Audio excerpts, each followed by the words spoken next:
Veliki pozdrav svima, ja sam Sarpi, vi ste na kanalu Sarpi TV i evo ispred nas je Samsung Galaxy S25.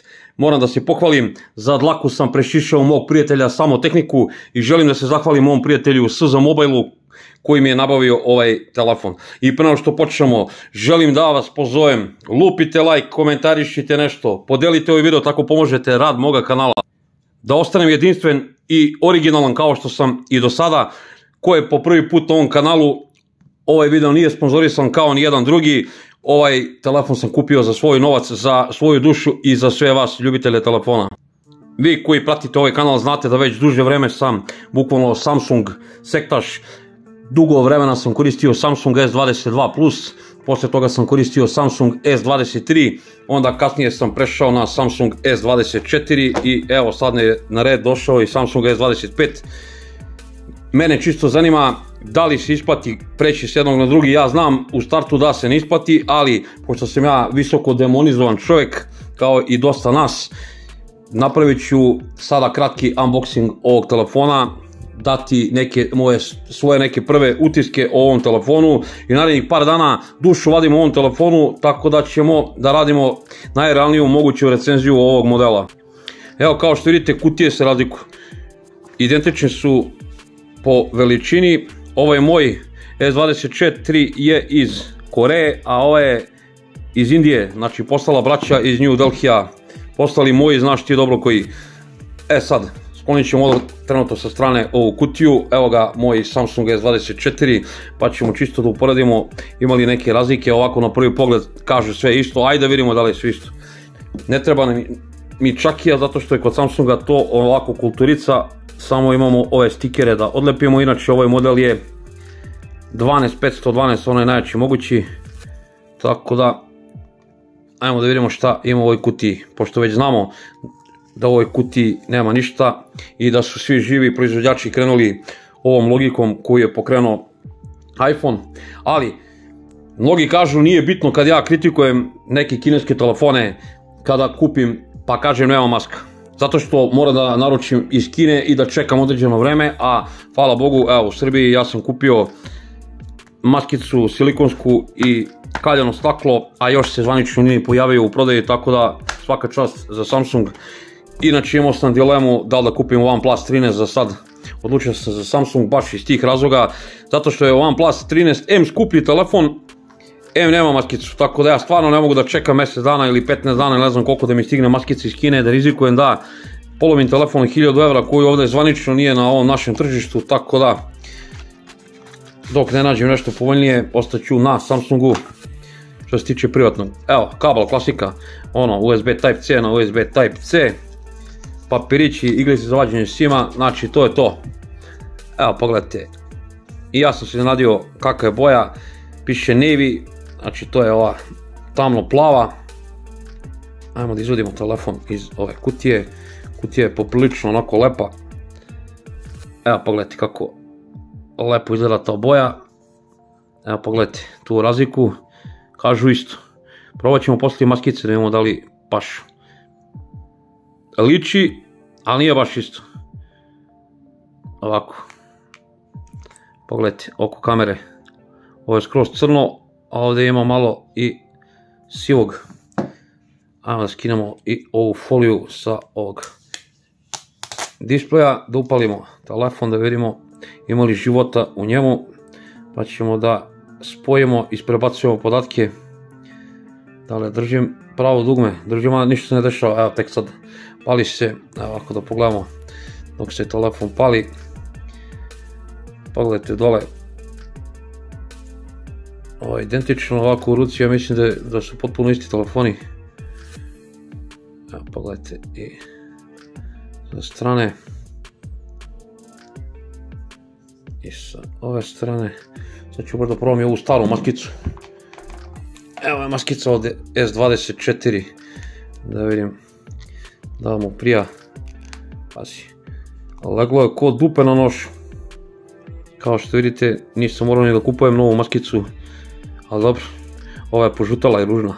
Kupio sam novu masku i za ovaj. Evo, kao što vidite, odgovara da je to skroz ok, da odgovara u potpunosti. Evo maskica od S24 za moj S25. Ajmo ovo da ispreskačemo, pa ćemo da nastavimo ovaj video šta se zakači ovdje. Ajmo, idemo dalje, kaže start.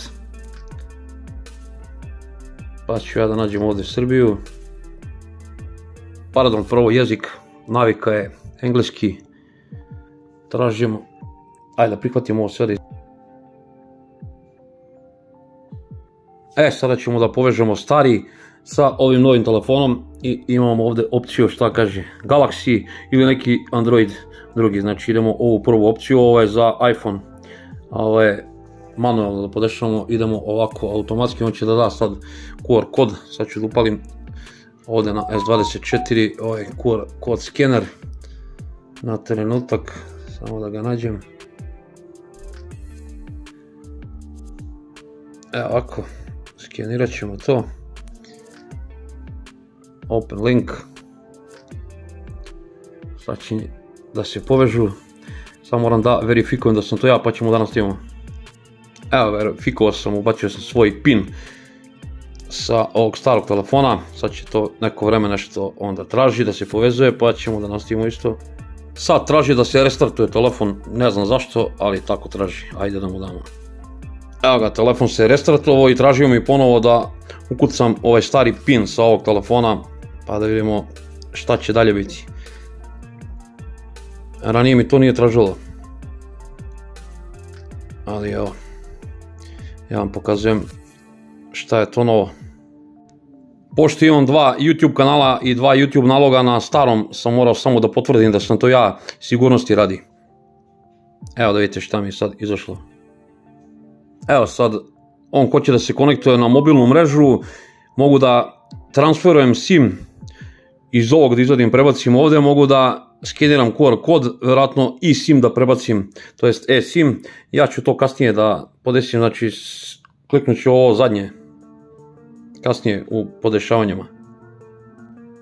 Sad on ovdje pita šta ćemo da prebacimo od podataka, znači idemo next ovako, onda ću ja odaberem šta ću da prebacim, neću da prebacujem sve, prebacit ću istoriju poziva i tako neke stvari. Evo na starom telefonu nemam ovaj Samsungov Smart Switch, sad ću morati, u stvari traži da se updateuje, aj nek se updateuje. I ima ovdje opcija da li hoćete da to ide bežično ili putem kabla. Neću da prebacujem velike fajlove, video, klipove i slike, nego će biti samo aplikacije i ova podešavanja samog uređaja. Tako da ću da odaberem tokom wirelessovu mrežu, bežičnu mrežu. Evo, pogledajte, povezuju se dva telefona. Sad ću stavim pauzu da ne bude predugo ovaj video. I evo sad pita, ovdje kaže sve da prebacimo, samo pozivi, kontakti i poruke. I ovdje ima, znači vi da sami odaberete šta hoćete. Ja ću da idem na ovo custom da vidim, možda mi prebaci i aplikacije. Evo ovako, next. Pa ću tu da odaberem koje aplikacije mi trebaju, koje mi ne trebaju, pa ćemo da nastavimo. Na ovo stvari nema šta, pozivi, poruke, kontakti, settings, home screen, ovo dole nećemo ništa, apsolutno, video, audio itd. Idem samo na aplikacije, ima 7,2 GB aplikacija, možda sam trebao da idem preko kabla, ali nema veze, ne žurimo nigde, idemo ovako transfer, idemo ovako next. I sad ćemo to da sačekamo da se završi pa da uđemo u sistem, stavit ću pauzu.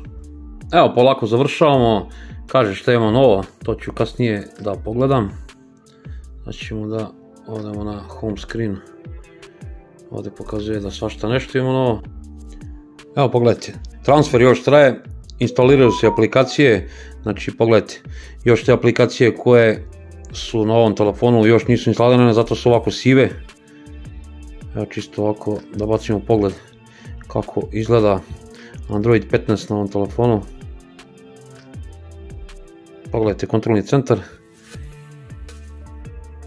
Znači kad privučemo ovako, kao na Xiaomiju možemo da odemo da pogledamo notifikacije. To mi se sviđa.